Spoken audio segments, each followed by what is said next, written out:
Item ಯಾವುದೇ ಇರಲಿ try ಮಾಡಿ Aachi chicken masala. Aachi chicken masala. So, first of all, thank you for your concern, Amma. We apologize. Sorry ಕೇಳಿದ್ರೆ ಪ್ರಶ್ನೆ ಅವ್ರಿಗೆ, ನಮ್ಮ ಶಾರದಾ ಅವ್ರಿಗೆ ನೀವು. I'll tell you the reason, Sharada ಅವರೇ. Jokes apart.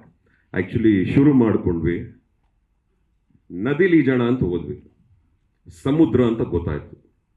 ಸ್ವಲ್ಪ ಕಷ್ಟ, ಅದಕ್ಕೆ ಬೇಕಾದಂಥ ತಯಾರಿಗಳು, ಅದಕ್ಕೆ ಬೇಕಾದಂಥ ಶ್ರಮ, ಅದಕ್ಕೆ ಬೇಕಾದಂಥ ಎಲ್ಲ ಹಲವಾರು ವಿಚಾರಗಳಲ್ಲಿ ನಾವು ನಮ್ಮನ್ನು ಸ್ಯಾಕ್ರಿಫೈಸ್ ಮಾಡಲೇಬೇಕಾಗಿತ್ತು. ಅದನ್ನು ಮಾಡಿದ್ದೀನಿ. ನಾನು ಯಾವ ಪ್ರೊಡ್ಯೂಸರ್ಗೂ ಲೇಟಾಗಿ ಸಿನಿಮಾ ಮಾಡಿ ಅಂತ ನಾನು ಹೇಳಲ್ಲ. ನಾವು ರೆಡಿ ಆಗ್ತೀವಿ, ಬೇಗ ಬೇಗ ಸಿನಿಮಾ ಮಾಡಬೇಕು. ಬಟ್ ನಿರ್ದೇಶಕರು ಅನ್ನೋ ಒಂದು ತಲೆ ಇರುತ್ತೆ, ಅವ್ರಿಗೆ ಆದಂಥ ಒಂದು ಆಲೋಚನೆಗಳಿರುತ್ತೆ. ಸಮ್ಟೈಮ್ಸ್ ತಡವಾಗ್ಬಿಡುತ್ತೆ. ಬಟ್ ಅದು ಯಾವುದೂ ಒಳ್ಳೇದಲ್ಲ. ನಾನೇ ಹೇಳ್ತಾ ಇದ್ದೀನಿ, ಅದು ಯಾವುದೂ ಒಳ್ಳೇದಲ್ಲ. ಬೇಗ ಬೇಗ ಕೆಲಸ ಮಾಡ್ಕೋಬೇಕು, ಬೇಗ ಬೇಗ ಕತೆ ರೆಡಿ ಮಾಡ್ಕೋಬೇಕು, ಬೇಗ ಬೇಗ ಶೂಟಿಂಗ್ ಮಾಡಬೇಕು. It is not right. Artist perspective ಇಂದ ಆಗಲಿ, ಪ್ರೊಡಕ್ಷನ್ ಪರ್ಸ್ಪೆಕ್ಟಿವ್ ಇಂದ ಆಗಲಿ, ಒಬ್ಬ ಡೈರೆಕ್ಷನ್ ಕ್ರಿಯೇಟಿವ್ ಇಂದ ಆಗಲಿ, ಎನಿ ಟೆಕ್ನಿಷಿಯನ್ ಪರ್ಸ್ಪೆಕ್ಟಿವ್ ಇಂದ ಆಗಲಿ, we have to do the movies fast. ಬೇಗ ಬೇಗ ಸಿನಿಮಾ ಮಾಡಬೇಕು. ಸೊ ಹಾಗಾಗಿ ಆದಷ್ಟು ಬೇಗ ಈ ಸಿನಿಮಾನ ಮುಗಿಸ್ಕೊಡ್ತೀನಮ್ಮ. ಇಲ್ಲಮ್ಮ, ಇಲ್ಲ ಇಲ್ಲ ಇಲ್ಲ ಇಲ್ಲ, ತಪ್ಪು ತಿಳ್ಕೊಂಡಿದ್ದೀರಾ. ಸಿನಿಮಾ ಅನ್ನೋದು ಒಂದೇ ಲ್ಯಾಂಗ್ವೇಜ್. ವರ್ಲ್ಡಲ್ಲಿ ಸಿನಿಮಾ ಅಂದರೆ ನಿಮಗೆ ಗೊತ್ತಿರೋದು ಸಿನಿಮಾ, ನನಗೆ ಗೊತ್ತಿರೋದು ಸಿನಿಮಾ. ನಾನೆಲ್ಲೋ ಬಾರ್ಡರ್ ದಾಟಬೇಕು ಅಂತ ಅವ್ರಿಗೋಸ್ಕರ ಸಿನಿಮಾ ಮಾಡಿ ಮೆಚ್ಚಿಸ್ಕೋಬೇಕು ಅಂತ ನಾನು ಸಿನಿಮಾ ಮಾಡಲ್ಲ ಕಣಮ್ಮ. ಫಸ್ಟ್ ನನ್ನ ತಾಯ್ನಾಡು, ನನ್ನ ಭಾಷೆ, ನನ್ನ ನೆಲ, ನಾನು ಬೆಳೆದ ಜಾಗ, ಇದು ನನ್ನ ಮೊದಲ ಆದ್ಯತೆ. ಇಲ್ಲಿ ನಾನು ಇದೇ ನಮ್ಮ ಸ್ಟೇಟಲ್ಲಿ, ನಮ್ಮ ರಾಜ್ಯದಲ್ಲೇ ನಾನು ಸಿನಿಮಾ ಮಾಡ್ತಾ ಇದ್ದೀನಿ, ನಮ್ಮ ರಾಜ್ಯದಲ್ಲೇ ಶೂಟಿಂಗ್ ಮಾಡ್ತಾ ಇದ್ದೀನಿ. ಕೇವಲ ಒಳ್ಳೆ ಸಿನಿಮಾ ಮಾಡ್ಕೊಳ್ಳೋದಷ್ಟೇ ನಮ್ಮ ಆಲೋಚನೆ. ಇನ್ನು ಕೊಡುಗೆ ಅನ್ನೋದು ತದನಂತರ, ಎಲ್ಲ ರೆಡಿ ಆದಮೇಲೆ. ಇದಿಷ್ಟವಾಗಿರೋರು ಯಾರ್ಯಾರು ಇದನ್ನು ನೋಡಿರ್ತಾರೋ ಅವ್ರೆಲ್ಲ ಬೇಕಾದರೆ ಇದಕ್ಕೆ ಇಂಟ್ರ್ಯಾಕ್ಟ್ ಮಾಡ್ತಾರೆ. ನಾವು ಯಾರಿಂದನೂ ಹೋಗಲ್ಲ ಕಣಮ್ಮ. ಫಸ್ಟ್ ನಮ್ಮ ಕೆಲಸ ಮಾಡ್ತಾ ಇದ್ದೀವಿ. ಯಾಕೆ ಇದನ್ನು ಹೇಳ್ತಾ ಇದ್ದೀನಿ ಅಂದರೆ, ಸಿನಿಮಾನ ಅಚ್ಚುಕಟ್ಟಾಗಿ ಮಾಡ್ಕೋಬೇಕು. ನಾನು ದೊಡ್ಡ ಸಿನಿಮಾ ಮಾಡ್ತಿದ್ದೀನಿ ಅಂತ ನಾನು ಹೇಳ್ತಾ ಇಲ್ಲ. ಮಾಡ್ತಿರೋ ಕತೆ, ಮಾಡ್ತಿರೋ ಕಾನ್ಸೆಪ್ಟು, ಹೇಳ್ತಿರೋ ರೀತಿ ನಮ್ಮ ಜನಗಳಿಗೆ ನೀವು ಯಾವಾಗಲೂ ಕೇಳ್ತೀರಾ, ಹೊಸ್ದಾಗಿ ಏನಾರು ಕೊಡಿ, ಹೊಸ್ದಾಗಿ ಏನಾರು ಕೊಡಿ, ಜನಕ್ಕೆ ಇಷ್ಟ ಆಗೋ ಥರ ಕೊಡಿ.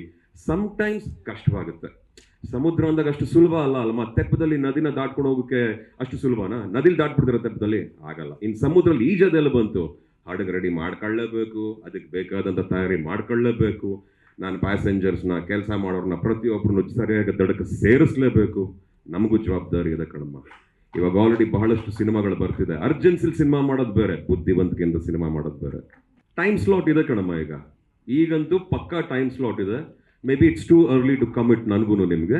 ಇವಾಗ ಈ ವರ್ಷ ಅಂತೂ ಶೂಟಿಂಗ್ ಮುಗಿಸ್ಕೊತಿದ್ದೀವಿ ಅಂತ we have all decided actually. Because ಅದು ತುಂಬ ಕ್ರೇಜಿ ಆಗಿದೆ ಕಾನ್ಸೆಪ್ಟು.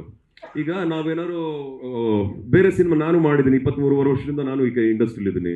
ಹಲವಾರು ಸಿನಿಮಾಗಳನ್ನ ಮಾಡಿದ್ದೀನಿ, ಹಲವಾರು ವೇರಿಯಸ್ ವೆರೈಟೀಸ್ ಆಫ್ ಫೈಟ್ಸ್ ಆಗಿರಲಿ, ಸೀಕ್ವೆನ್ಸಸ್ ಆಗಲಿ ಮಾಡಿದ್ದೀನಿ. ಬಟ್ ಈ ಸಿನಿಮಾಲ್ ಮಾಡ್ತಿರೋ ಒಂದು sequence, it is my life challenging sequence. ಅದು ನನ್ನ ಪ್ರಾಣನೇ ಒತ್ತು ಇಟ್ಟು, ಇಲ್ಲ ಇದನ್ನೆಲ್ಲ ನಾವೇ ಮಾಡಬೇಕು, ಹೆಂಗೋ ಮಾಡ್ತೀವಿ ಅನ್ನೋ ಪ್ರಯತ್ನದಲ್ಲಿ ಮಾಡ್ತಾ ಇದೀವಿ. ಹಾಗಂತ ಇಲ್ಲಿ ಯಾರು ಎದುರ್ಕೊಳ್ಬೇಕು ಅಥವಾ ಏನಪ್ಪ ಇದು ಅಂತ ಯೋಚನೆ ಮಾಡುವಂಥ ವಿಷಯನೂ ಅಲ್ಲ. ಎಲ್ಲದಕ್ಕೂ ಸೇಫ್ಟಿ ಇದೆ, ಎಲ್ಲದಕ್ಕೂ ಅದಕ್ಕೆ ಆದಂಥ ಕ್ರಿಯೇಟಿವ್ ಡಿಪಾರ್ಟ್ಮೆಂಟ್ ಇದೆ, ನಮ್ಮ ಫೈಟ್ ಮಾಸ್ಟರ್ಸ್ ಇದ್ದಾರೆ.